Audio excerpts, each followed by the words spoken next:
দুদিনীয়া ভ্ৰমণসূচীৰে কাৰ্বি আংলঙত উপস্থিত হৈছে অসম প্ৰদেশ কংগ্ৰেছ কমিটিৰ নৱনিযুক্ত সভাপতি গৌৰৱ গগৈ।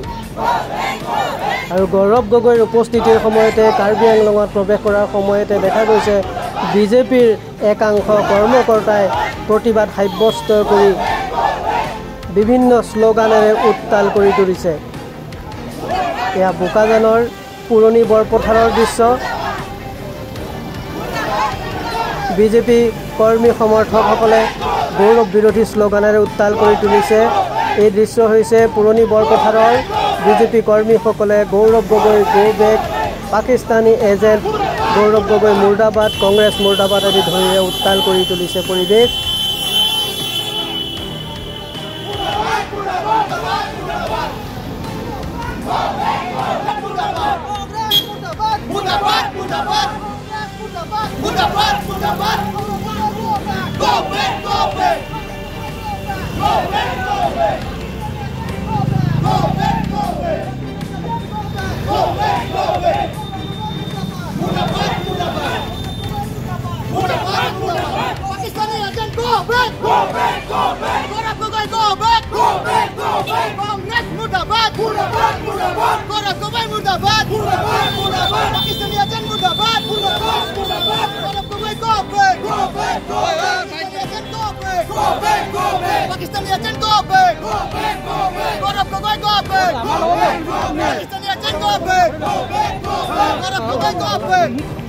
অসম প্ৰদেশ কংগ্ৰেছ কমিটিৰ নৱনিযুক্ত সভাপতি গৌৰৱ গগৈ কাৰ্বি আংলঙত প্ৰৱেশৰ সময়তে এই তীব্ৰ প্ৰতিবাদ সাব্যস্ত কৰিছে বিজেপিৰ কৰ্মী সমৰ্থকসকলে।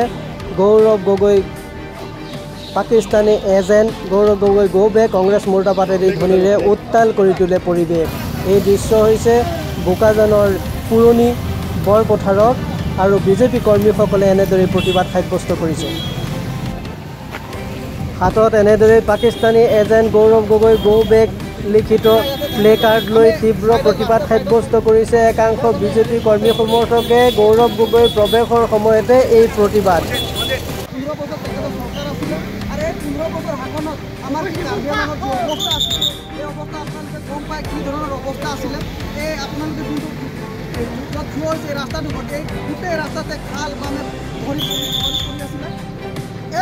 ডেভেলপ কৰা নাই আৰু এতিয়া আজি গৌৰৱ গগৈক মই আপোনালোকৰ সংবাদ মাধ্যমৰ জৰিয়তে তেখেতক জনাব বিচাৰোঁ যে আজি তেখেতে যিটো পথেদি বিপুলে ৰাওনা হৈছে, এই পথক তেওঁ চাই নিজকে লাজ লাগিব লাগিব যে এই কংগ্ৰেছ শাসনৰ সময়ত এই ৰাস্তাৰ কি অৱস্থা আছিলে, এতিয়া তেখেতে যিখন ৰাস্তাত গৈ আছে এই ৰাস্তাৰ অৱস্থা বৰ্তমান কি আছে।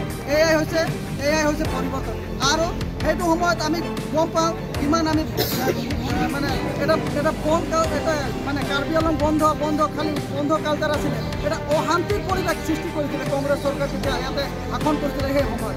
আৰু সেই শাসন সময়খন আমি কেতিয়াও পাহৰিব নোৱাৰোঁ। আৰু সেই শাসন সময় আমাৰ কাৰণে এটা কলা অধ্যায় হিচাপে আমি ভাবোঁ, আমি পাব্লিক হিচাপে, আমি কাৰ্বি আংলং বাসী ৰাইজ হিচাপে আমি এই কলা অধ্যায় হিচাপে এই যিটো সময় তেওঁলোকে ৰাজত্ব কৰিছে, এই ৰাজত্ব সময়খিনি আমি এটা কলা অধ্যায় হিচাপে আমি মানি লৈছোঁ। কাৰণ বৰ্তমান যি আমাৰ ইয়াতে শান্তি শৃংখলা আছে, বৰ্তমান খুব ধুনীয়াকৈ চলি আছে।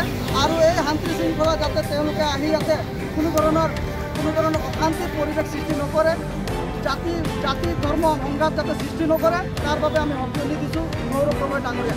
আৰু আমি কাৰ্বি আংলংবাসী ৰাইজ হৈ তেখেতক আজি প্ৰটেষ্ট কৰিবলৈ আমি আজি বাধ্য হৈছোঁ। কাৰণ আমি নিবিচাৰোঁ এই শাসনকাল।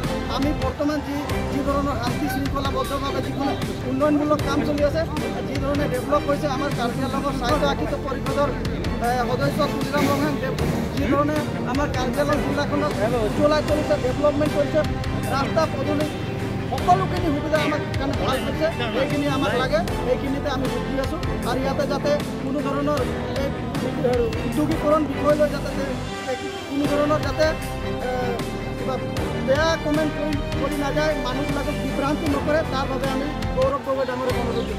Pakistani agent go back. Assam প্ৰদেশ কংগ্ৰেছ কমিটিৰ নৱনিযুক্ত সভাপতি গৌৰৱ গগৈৰ দুদিনীয়া কাৰ্বি আংলঙৰ ভ্ৰমণসূচী আৰম্ভ হোৱাৰ সময়তে দেখা গৈছে বোকাজানৰ পুৰণি বৰপথাৰত একাংশ বিজেপি কৰ্মী সমৰ্থকে এনেদৰেই প্ৰতিবাদ সাব্যস্ত কৰিছে গৌৰৱ গগৈৰ প্ৰৱেশৰ সময়ত।